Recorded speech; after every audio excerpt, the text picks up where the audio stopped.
Dobar dan i lijepi pozdrav svima vama koji ste se uključili da pogledate ovaj video.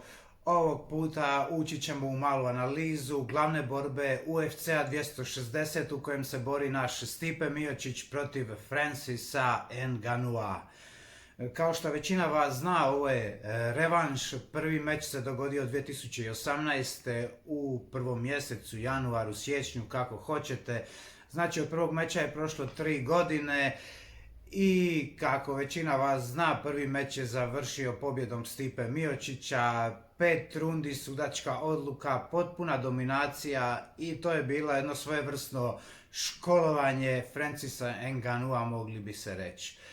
U međuvremenu, u te 3 godine, Stipe se borio sa Danielom Cormierom 3 puta.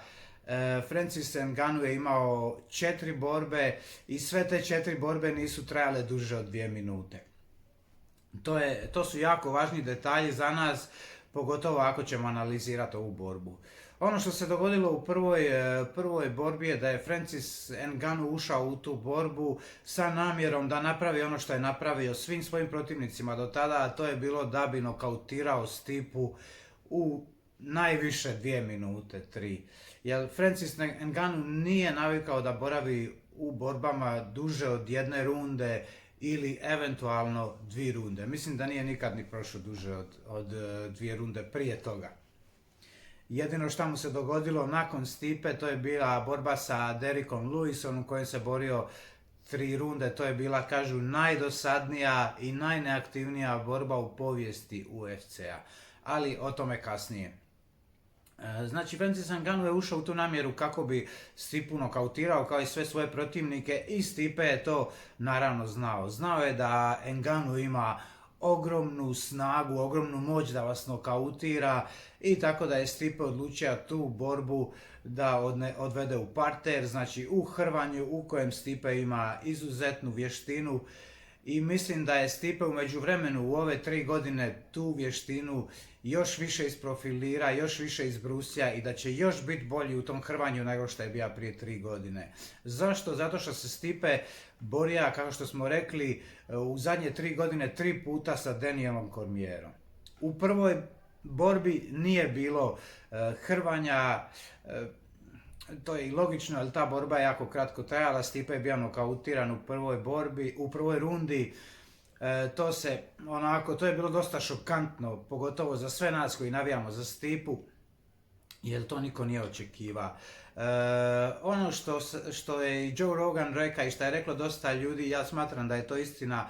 Mislim da je od Stipe dosta uzelo tih 5 rundi koje se borio s Francisom Ngannouom tada, mislim da čak i Stipe nije bio toliko spreman na ti 5 rundi. On je isto bio umoran, bio je iscrpljen, dobija je par udaraca od Ngannou'a i to dobrih, s kojim bi bilo ko drugi vjerovatno otišao na spavanje. Stipe nije otišao na spavanje, išao je tih 5 rundi, ali to je uzelo danak. I ti udarci i tih 5 rundi s Ngannouom je uzelo danak i kad je ušao u meč sa Cormierom, što se dogodilo relativno brzo, Stipe je bio olako nokautiran. Međutim, to smo u 2 sljedeće borbe s Danielom Cormierom vidjeli smo da nije bilo tako lako nokautirati Stipu. Već u drugoj borbi sa Danielom Cormierom Stipe je malo popravio te svoje klinč razmjene sa Danielom Cormierom. Mada ga je Daniel Cormier u prve 3 runde dosta dominira, posebno u prvoj rundi što se tiče hrvanja, bacanja na pod, čak ga je bio nosija malo po ringu i tako. Tako da je Stipe pošto se borio s Danielom Cormierom ili DCN, on se mora spremat za hrvača, mora je biti spreman na klinč, mora je biti spreman na hrvanje. Znači da je Stipe sve ove 3 godine radio puno na klinču i na hrvanju. I to se vidjelo u 3. borbi s Danielom Cormierom, gdje je Stipe čak pobjeđiva sve klinč razmjene sa Danielom Cormierom i sa tim svojim underhookovima je preuzima čak inicijativu, uzima kontrolu nad njim i tako je pomalo i pobjedio taj meč.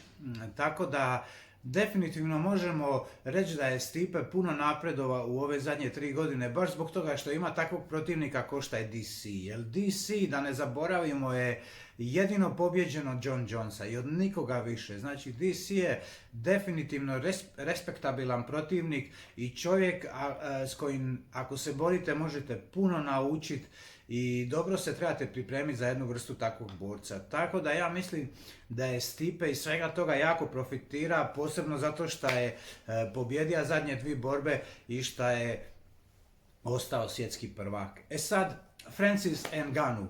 Puno se priča o njegovom navodnom napretku, kako on radi puno na svom hrvanju, kako radi na svom boksu, pa su prikazivani ti klipovi gdje on trenira sa Teddyom Atlasom, jednim od najpoznatijih boksačkih trenera na svijetu, pa onda navodno malo je trenira s Tysonom, ali to su sve medijska napumpavanja. On je s Tysonom proveo pola sata, Tyson mu je pokazao 2 fore i eto on trenira s Tysonom. Tako da to su malo medijska pumpanja i sve te stvari.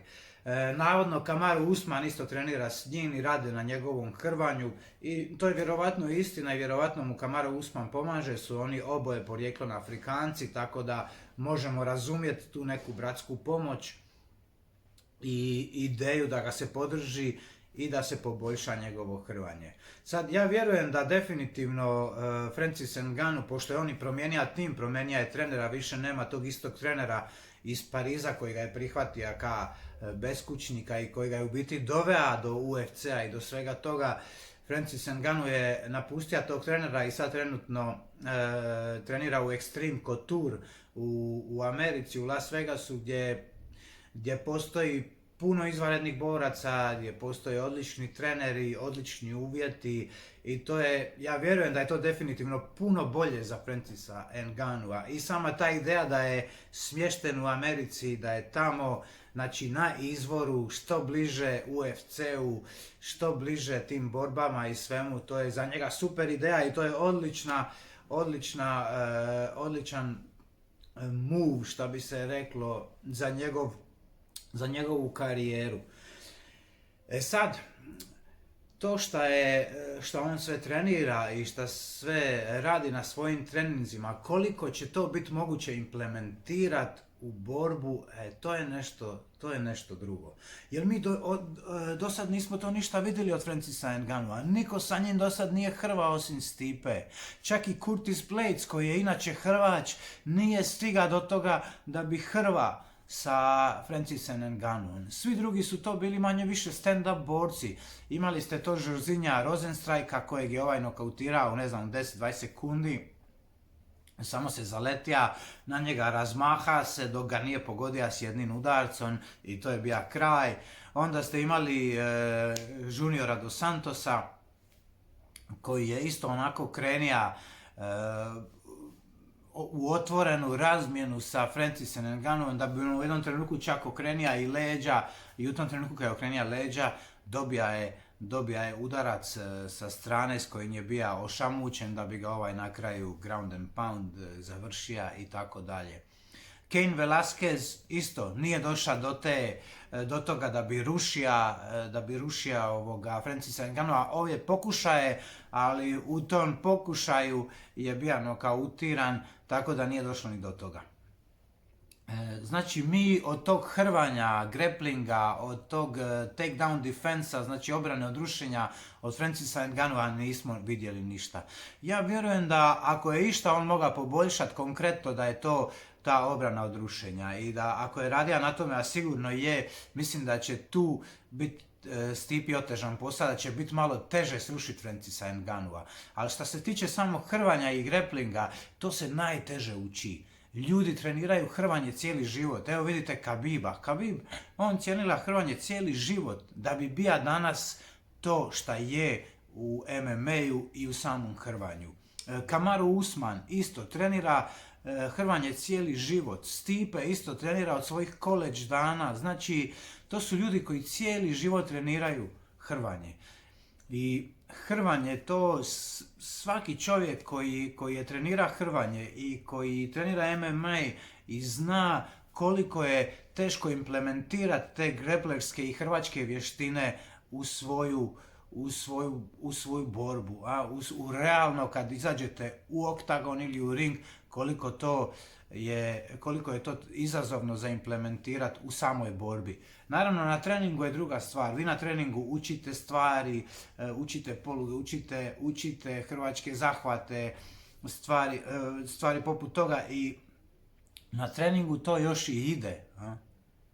Pa koliko ja znam, evo reću vam iskreno, koliko ja znam ljudi koji su trenirali borilačke vještine, i boks, i kickboks, i ne znam, i hrvanje, i judo, pa kad bi se ti ljudi potukli na ulici, oni bi često bili izgubljeni, ne bi znali to implementirati na samoj ulici. Ne svi, naravno da me krivo ne razumijete.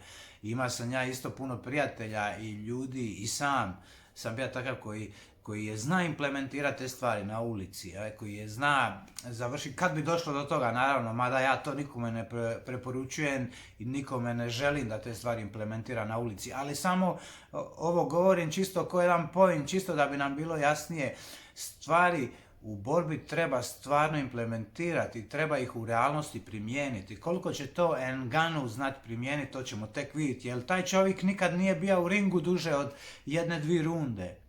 A Stipe ima tu sposobnost, kao što svi znamo, da odvede čovjeka do 5 rundi. Kod Stipe je jako specifičan taj način na koji on ruši protivnike. Stipe ima taj single leg, kad vas uhvati za jednu nogu i samo vam diže nogu. Jako jednostavno rušenje, jako ekonomično rušenje. Znači sa malo pokreta, sa malo trošenja energije. Uzmete nogu i samo je dižete gore dok vaš protivnik ne izgubi balans i ne bude srušen na pod. I vi ga onda imate tamo gdje ga želite imati. To je kod Stipe jedna super stvar što on ima taj odličan single leg. Mada je on u prvoj borbi protiv Nganoua više koristio taj double leg, gdje ga je hvata za obje noge. I mislim da je tu Stipe isto trošio puno više energije na te double legov rušenja i da se i on dosta izmorio. Znači Stipe mora isto tako tempirati svoju formu, tempirati sebe za tu borbu isto kao i Ngannou, zato što i sama ta rušenja isto uzimaju puno energije. Tako da definitivno Stipe će isto morati biti jako ekonomičan sa svojom energijom, naravno jako oprezan, jer svi mi znamo da ovaj Ngannou ima tu moć nokauta i nažalost može se desiti da zakači Stipu s jednim udarcem i da bude spavanje i da bude čao i da nažalost svih nas ta borba završi u prvoj rundi. Kladionice su opet favoriziraju Nganoua baš zbog tog jednog detalja. Baš zbog te njegove sposobnosti da vas nokautira i završi, zbog toga su ga kladionice stavile kao favorita. Stipe je opet underdog i on je sam već navikan na to. Tako da to mislim da to Stipu puno ne smeta, ta situacija i taj položaj i da će on bez obzira na sve pokušati sprovesti svoj game plan, svoj plan borbe i ja se iskreno nadam da će u tome uspjeti. Po mom mišljenju ova borba se ne bi trebala puno razlikovati od prve, s tim da će vjerovatno i evidentno postojati neki napredak kod Nganoua i ono što sam rekao, najviše smatram da će to biti u tom take-down defensu, znači u toj obrani rušenja. Ali vjerujem da će ga nekako u konačnici Stipe uspjeti srušiti. Ono šta svi već, ja vjerujem, većina nas zna i nekako se nadamo i želimo da Stipe izgura tu prvu rundu. A kad prođe prva runda, stvari će biti lakše. I svaka onda druga runda ide samo Stipi u korist. Ali najveći izazov će biti preživjeti tu prvu rundu. I mislim da će za sve nas ta prva runda biti 5 minuta da ćemo se pojest živi. Ja? Bićemo jednostavno svi na borovim iglicama, što se kaže. Biće nam teško svima tih 5 minuta, ali morat ćemo nekako preživjeti skupa sa Stipom, a najvažnije je da Stipe preživi tih prvih 5 minuta. I to će naravno biti sa kretnjom koju Stipe ima. Stipe se odlično kreće i mislim da je to s Danielom Cormierom još više usavršija i da on neće toliko stat ispred Nganoua ko što je sta sa DC-om. A s DC-om on je čak i zna stat ispred DC-a i zna je nekad i ostati malo tamo i onda bi dobija dobija bi koji udarac. To se naravno ne smije dešavati sa Ngannouom, znači ne smije nikako ostati tu. Stipina prednost je tu da je Stipe brži od Ngannouwa i tu bi trebala doći do izražaja isto tako Stipina boksačka vještina, znači ono što je ono svoja Golden Gloves, tu boksačku rukavicu, ovdje bi trebalo doći do izražaja i to je već bilo u prvoj borbi, smo mogli vidjeti gdje Stipe eskivira njegove udarce i šta Ngannou bude više promašiva, on će se više trošiti, njegova energija ide više dole i to ide u Stipinu koriste. Jer Ngannou kad vas ide udariti, on vas ide udariti svom snagom, znači ono, tuta forca, šta bi rekli mi u Dalmaciji, znači svojom silinom on vas ide udariti i svaki taj promašaj koji se desi, on tu gubi puno energije. A Stipe naravno tu dobiva iz svega toga priče. Sad, ja vjerujem da će Ngannou sa ovim svojim novim trenerima, sa svojim novim kampom i novim pristupom, da će malo pametnije tempirat tu svoju formu i da će malo pametnije tempirat cijelu borbu. U prvoj borbi to definitivno nije radio, nije bio niti malo mudar, niti ekonomičan sa svojom energijom. On je išao na to da Stipe otkine glavu odmah od prve minute, šta je radio i dotad. Mislim, ono što smo mi vidjeli i do sada od Ngannouwa nije bilo puno drugačije, ali mislim da će on imati jednu blagu i traumu od Stipe. Mi još ne znamo kako će se Ngannou ponašati kad opet uđe u ring sa Stipom, kad opet vidi njegovu facu, da li će mu to sve probuditi, te impresije i ono što se desilo prije 3 godine. Jer kad vas neko tako odškoluje, ko što je Stipe njega odškolova, to vam ostane do kraja života. Tako da još mi ne znamo kako će se Ngannou nositi, znači i s tim. Ali opet, ne možemo ga podcijeniti, definitivno čovjek trenira u jednom od najboljih timova, ima je 3 godine da se pripremi za ovo, ima tu strašnu moć, stvarno čovjek izgleda brutalno, tako da njegova šansa je znači uglavnom u prvoj rundi i eventualno negdje do polovice druge. Do polovice druge, on ako uspije u toj rundi i pol da zakači Stipu s nekim udarcom, to je to. Ako ne, onda mislim da bi Stipe definitivno treba pobijediti i vjerujem da se većina vas sa mnom slaže, jer to je neka generalno mišljenje i struke i analitičara u ovoj MMA, tako da to je nekako, mislim da bi se svi mogli složiti sa tom nekom analizom. Znači, ovdje kad govorim nisam rekao ništa novo, nisam izmislio Ameriku. Ono čega je mene malo, šta me brine, ajde da kažem, neću reći strah, ali brinu me ti uppercuti od Ngannou, a posebno kad Stipe bude u klinču i kad bude ulazio u njega da ga ide rušiti ili tako nešto, mislim da ti uppercuti mogu biti opasni. Par puta je u prvoj borbi on isto zakačio Stipu sa tim uppercutima, ali na svu sreću Stipe nije otišao na spavanje. Nadamo se da će tako biti sada. Sve zavisi koliko čisto ga pogodi, koliko će to čisto ići u bradu, koliko ne i kakva će biti pozicija u kojoj ga zakači. Ja se nadam da ga neće zakačiti uopće, mada je teško da vas neko ne zakači uopće.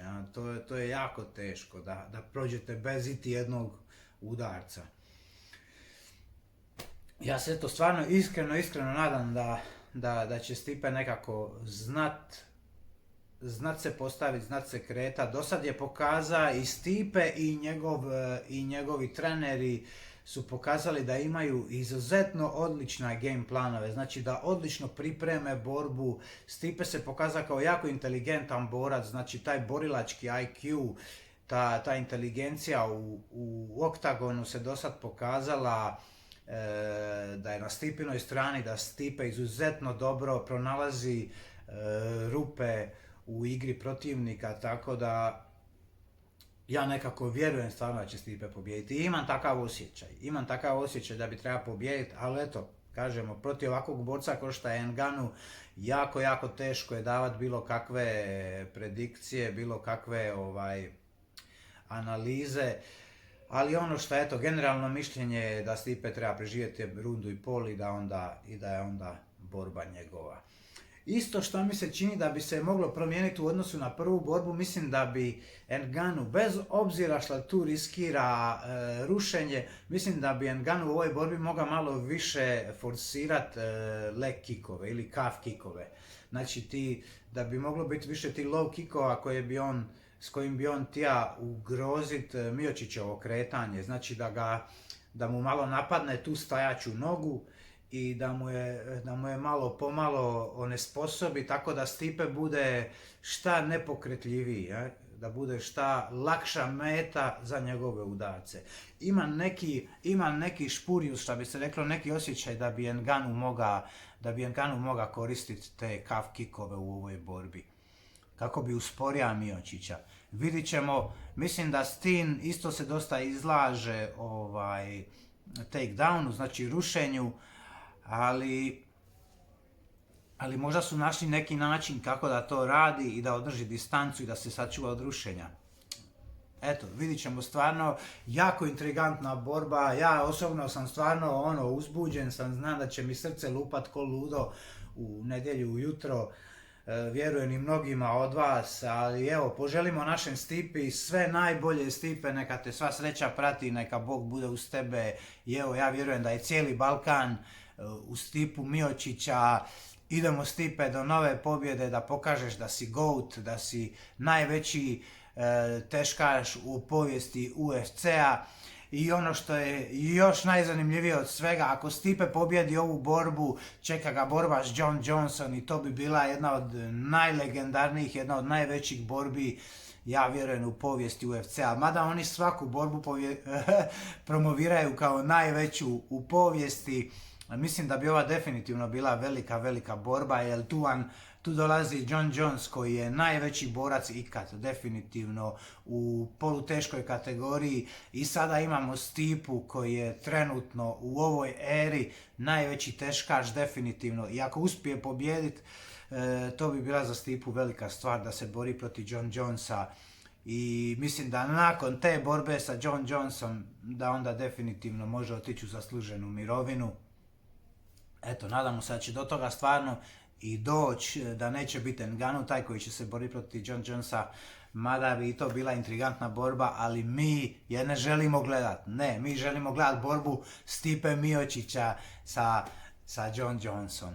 Svako dobro ljudi, u nedjelju, znači u 4 ujutro, koliko ja znam, počinje. Svi vi koji ste u Hrvatskoj imate direktan prijenos na Gol HR-u, u ostalim dijelovima Balkana nađite neke sajtove koji imaju, ili kupite pay per view, podržite Stipu Miocića na taj način. Svako dobro, veliki sportski pozdrav, idemo sok, sak, idemo dalje, hus!